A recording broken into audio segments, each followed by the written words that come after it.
এরপর অনেকদিন সে কিছু করতে পারলো না, কারণ লকডাউনের জন্য সবাই বাসায় থাকতো। তাও শ্বশুর আব্বা প্রত্যেক সকালে আমার বুক দেখার জন্য চামচ ফেলতেন মেঝেতে। উনি যে আর নিজেকে কন্ট্রোলে রাখতে পারছে না তা আমি বুঝতাম, কারণ উনি করিডোর দিয়ে হেঁটে যাওয়ার সময় যদি কেউ না থাকতো আশেপাশে, তাইলে আমার শরীরে হাত বুলিয়ে একটা বাড়ি দিতেন। আমি এটা এনজয় করতাম, কারণ আমার হাজবেন্ড এরকম কিছুই করতো না।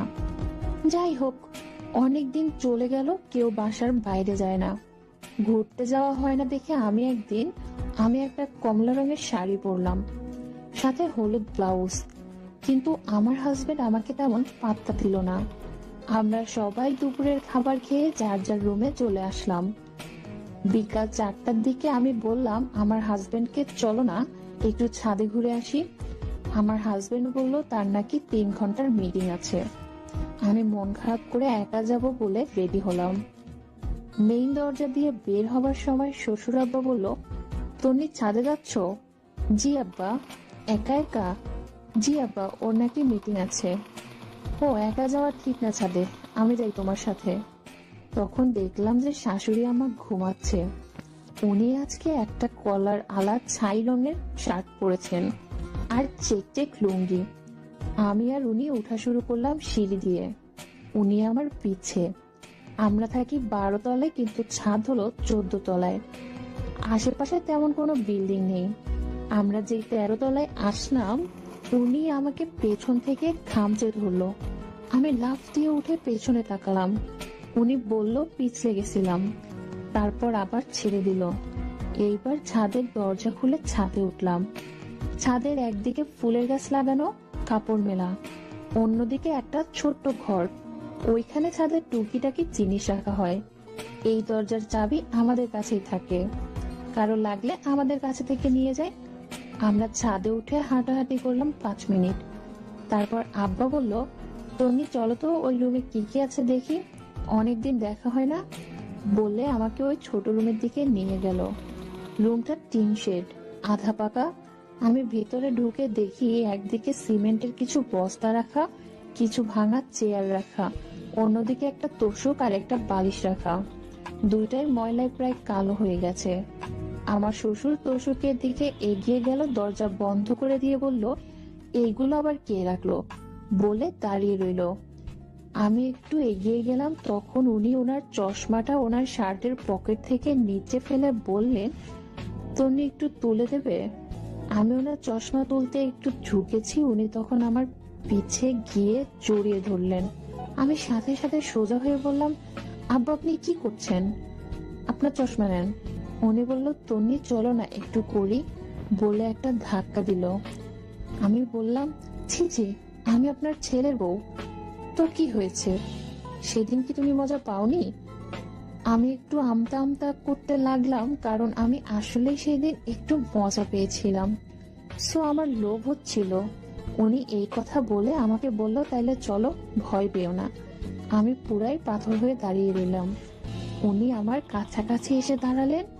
আমি বললাম, আপনি যা চান তা করতে পারি, যদি কেউ না জানে। আচ্ছা বলে উনি আমাকে অনেক শক্ত করে ধরে চুমা দিলেন। আমিও তখন ওনাকে রেসপন্স দিলাম। এরপর আমরা দুজনে কাজে মনোযোগ দিলাম। প্রায় 20 মিনিট পর আমাদের কাজ শেষ হলো। দুইজন একেবারে ঘেমে গেছি। আমার ব্লাউজ পুরো ঘেমে ভিজে গেছে, আর আমার শ্বশুরের শার্ট ভিজে আরো গাঢ় হয়ে গেছে। আমি মনে মনে ভাবলাম যে শ্বশুর আব্বা বুড়া হইলেও ভালোই কাজ করে। আমরা দুইজন তাড়াতাড়ি ঠিকঠাক হয়ে ছাদ থেকে নেমে আসলাম। নেমে দেখে আমার জামাই তখন মিটিং করছে, আর শাশুড়ি আমা মাত্র উঠলেন। আমি তাড়াতাড়ি বাথরুমে চলে গেলাম গোসল করতে। তারপর অনেকদিন কিছু ঘটলো না, কারণ সবাই বাসায়। আমার জামাইও দেখলাম আমাকে আদর করার দিকে মন নেই। আমি তাই শ্বশুরের দিকেই ঝুঁকলাম। আমি এখন থেকে স্লিভলেস ফিট জামা পরি, আর জর্জেটের পাতলা ওড়না পরি, লেগিংস পরি। এখন আমার আর শ্বশুর আব্বার নতুন একটা খেলা চলছে। সেইটা হলো লুকাচুরি খেলা, মানে অন্যদের থেকে লুকানো। আমিও খুব এনজয় করি এইসব। যাই হোক, একদিন ফারিহা, আমার বান্ধবী, আমাকে ফোন দিল। হ্যালো তন্নি, কিরে কি খবর, কেমন আছিস? এই তো ভালো, তুই কেমন আছিস? তুই এখন কোথায়? জামাই কেমন আছে? বলে রাখি ফারিহার জামাই বিদেশে থাকে, কিন্তু ও এখনো দেশেই থাকে। প্রতি 6 মাস পর পর ওর জামাই আসে, কোনো বাচ্চা নেই ওদের। এই তো জামাই এখন বিদেশে, আমি এখন শ্বশুর বাড়ি থাকি। আরো অনেক কথা হলো। পরে আমি জিজ্ঞাসা করলাম, আচ্ছা তোর কি কোনো সমস্যা হয় না? মানে তুই কি বলতে চাচ্ছিস যে আমি স্বামী না থাকলে কি করি? আমি একটু আমতা আমতা করে বললাম, শুন, তুই কাউকে বলবি না তো? ফারিহা বলল, আরে না, বল তুই। আমার শ্বশুরের সাথে করি, অনেক ভালো কাজ করে। বলিস কি? কিন্তু তোর শাশুড়ির সামনে কিভাবে কি করিস? আরে ধুর, শাশুড়ির সামনে না তো, 1-2 সপ্তাহ পর পর বলি যে গ্রামের বাড়িতে কাজ আছে, বলে শ্বশুর আর আমি গ্রামের বাড়ি গিয়ে 1 সপ্তাহ মনের মতো করে আদর সোহাগ করি, তারপর আবার ফেরত আসি। আরে বাহ, কেন রে, তোর শ্বশুর কি এরকম কিছু করে নাকি? আমি ফারিহাকে সব বললাম যে আমার শ্বশুরের সাথে কি কি করি। ও সব শুনে বলল, বাহ ভালোই তো, তাইলে আদর খাইতেছস। আরে না, কি যে বলিস, আব্বা তো ঠিক মতো সোহাগ করতেই পারে না, বাসায় শাশুড়ি আর জামাই সারাদিন থাকে। এটা একটা সমস্যা, আমরা বাড়িতে আসলে এই সমস্যা হয়। এক কাজ করলে কেমন হয়, তুই তোর শ্বশুরকে নিয়ে আমাদের সাথে গ্রামের বাড়িতে আয়, তোদের একটা রুম দিয়ে দিলাম। এক রুমে আমার শ্বশুর আর আমি, আর আরেক রুমে তোর শ্বশুর আর তুই। এই কাজ করা যায়, কিন্তু তোদের সমস্যা হবে না তো? আরে না, একটা তারিখ ঠিক কর, আমরা একসাথে যাব, অনেক মজা হবে। সব আকর্ষণীয় ড্রেসগুলো নিবি, ওনাদের পুরো মাথা নষ্ট করে দেব, ঠিক আছে? আচ্ছা ঠিক আছে রে, আমি তাইলে আমার শ্বশুরকে বলি। ওকে, পরে কথা হবে আবার। আচ্ছা, তাইলে আমাকে তারিখ জানাস, বলে ফারিহার রেখে দিল। এই জিনিসটা ভালোই হয়, গ্রামে গিয়ে শান্তিতে কাজ করতে পারবো। এই কথা ভাবতে ভাবতে রুম থেকে বের হয়ে দেখি শাশুড়ি আমার গোসলে গেল, আর জামাই ল্যাপটপ নিয়ে বসলো, মানে অফিসের কাজ করবে। আমি লিভিং রুমে গিয়ে দেখি শ্বশুর মশাই টিভি দেখছে। আম্মার আসতে প্রায় 30 মিনিট লাগবে, তাই কথাটা এখনই আব্বাকে বলতে হবে। আমি একটা বড় গলার জামা পরা, আমি ওড়নাটা গলার সাথে চিকন করে নিয়ে আব্বাকে বললাম, আব্বা। উনি চমকে উঠে বলল, তন্নি, তোমার শাশুড়ি কি করে?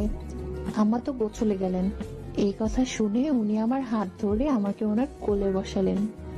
আমি বললাম, আব্বা এটা কি করলেন? বাসায় এখন সবাই আছে। উনি বলল, আরে থাকুক, পেয়ার কেয়া তো ডানার কেয়া। ওনার এই কথা শুনে আমি পুরাই অবাক। উনি বলল, আমার স্ত্রী এখন তুমি, তোমাকে তো কোলে বসাতেই হবে, বলে হাসলেন। আমি দাঁড়িয়ে দেখলাম যে আম্মা এখনো বের হয়নি। আব্বা জিজ্ঞেস করলো, কিছু বলবে তো নি? উনি এখনো হাঁপাচ্ছে।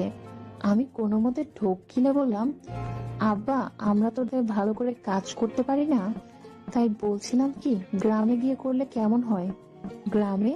আমার গ্রামে তো তেমন কোনো বাড়ি নেই যে তোমাকে নিয়ে যাব।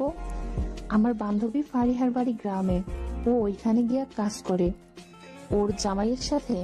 আমরা গেলে সমস্যা, মানে আমরা তো।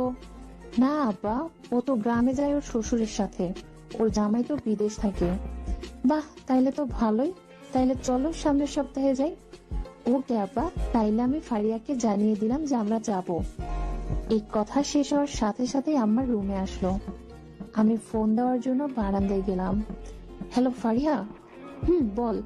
আমরা সামনের সপ্তাহে যাব তোদের সাথে। সত্যি? অনেক মজা হবে। ঠিক আছে, ওকে, তাইলে এখন রাখি, তুই টিকিট কেটে রাখিস, বলে একটু মুচকি হাসলাম। বন্ধুরা, আজ এ পর্যন্তই। পরের পর্বে আরো আসছে। এই গল্পের পরবর্তী পার্ট শোনার জন্য আমার চ্যানেলের সাথেই থাকো আর সাবস্ক্রাইব করে বেল আইকনে ক্লিক করো। ধন্যবাদ।